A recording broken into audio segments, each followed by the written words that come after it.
좀 설명 좀 해주시죠. 네, 어젯밤 10시 52분쯤에 이 30대 남성이 인천 계양구에 있는 한 편의점의 점주를 흉기로 찌르고 살해를 했습니다.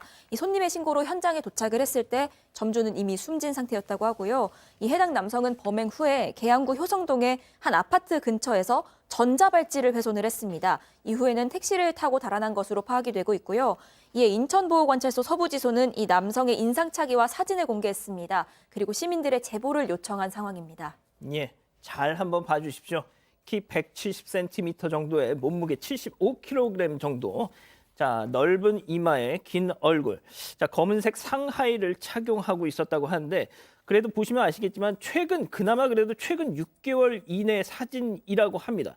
자, 물론 뭐 모자나 마스크로 가리면 잘 알아볼 수 없을 수도 있을 것 같은데, 자, 박 변호사님, 네. 왜 편의점 직원을 살해한 건가요? 일단 경찰에 따르면 이 남성의 이 주거지 근처에 편의점이었다고 합니다. 편의점에 들어가서 직원한테 어떤 물품에 대해서 얘기를 한 다음에 직원이 그 물품을 가지러 진열대에 가는 상황에서 미리 준비한 흉기로 뒤에서 이제 공격을 했다라고 하고요.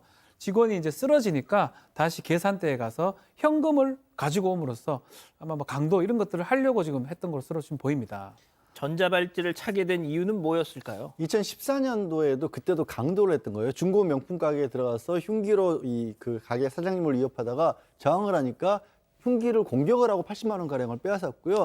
그때 7년형을 선고를 받았습니다. 그러니까 2021년에 아마 만기 출소를 한 것 같은데 이 재판부에서 보기에는 과거에도 범행들이 있기 때문에 이번에 또 강도를 이미 두 번 또 저질렀기 때문에 이건 재범 위험이 있다라고 해서 전자발찌 부착을 명령을 했습니다.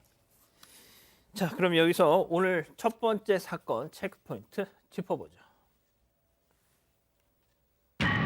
16살 때부터가 무슨 얘기인가요? 네, 이 남성이 2007년에 16살이었는데요. 이미 이때부터 오토바이를 훔쳐서 무면허 운전을 한 적이 있습니다. 또 절도 등의 혐의로 이때 처음 소년보호 처분을 받았습니다.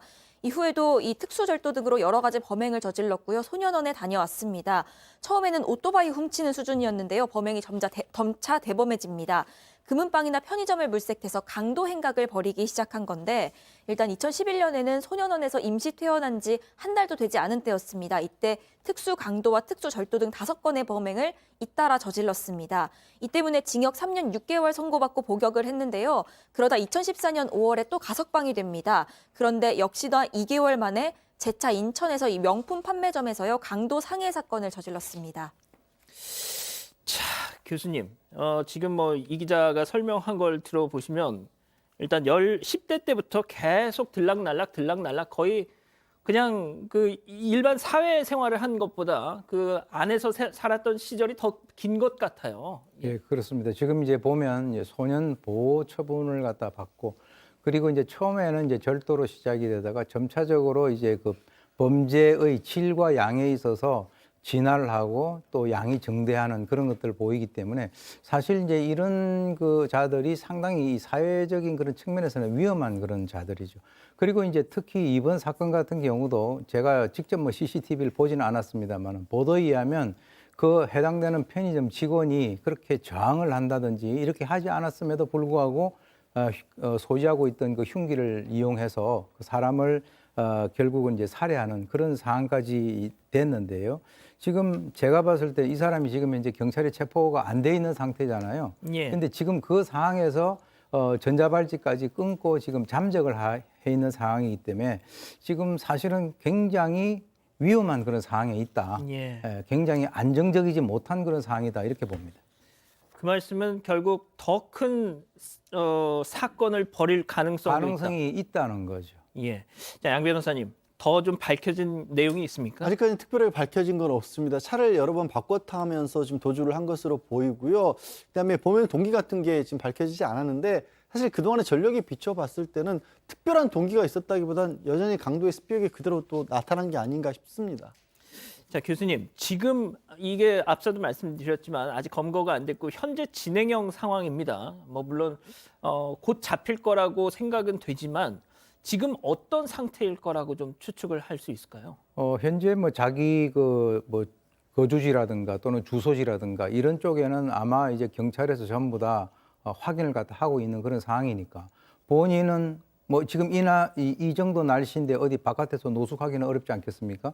그러니까 이제 이거 숙박업소를 중심으로 해서 이 마스크를 쓰고 들어가서 지금 이제 본인이 있을 그 가능성이 있는데 제가 제일 걱정을 하는 것은 이 구석에 몰리면 이 추가적인 범죄를 저지를 가능성이 상당히 높아 보인다는 거죠. 예. 그리고 이미 사람을 한 명 살해했고 이 관련되는 그 뉴스 보도를 본인이 계속적으로 이제 보고 있을 수도 있는데 예. 이 피해 방지를 위해서 이 경찰에서는 좀 더 빠른 시간 내에 범인을 검거해 주는 것이 또 다른 어떤 그 무고한 시민들의 피해를 예방할 수 있는 가장 지름길이라고 생각합니다.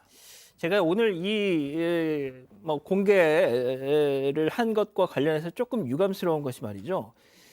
이름을 공개 안 했습니다. A라고 돼 있습니다. A 씨.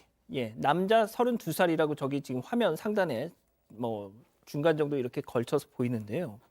얼굴을 공개하면 됐지 이름까지 공개할 필요가 뭐가 있겠느냐라고 판단을 했던 것 같습니다만 이름도 이렇게 밝히면 저 사람의 얼굴을 보고 긴가민가 하던 분들도 아 얘가 걔야 하면서 어떤 식으로든 실마리를 조금 단서를 수사 당국에 이렇게 제공할 수도 있는데 이름은 그냥 A씨입니다. 자 그리고 또 한 가지 제가 매번 이런 사건을 전할 때마다 답답해하는 것이 잡히면 그때부터는 또 저 사진에 블러를 쳐야 됩니다.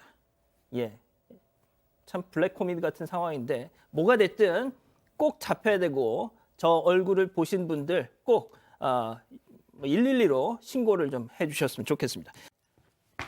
아직 안 끝났습니다. 이거 눌러주세요.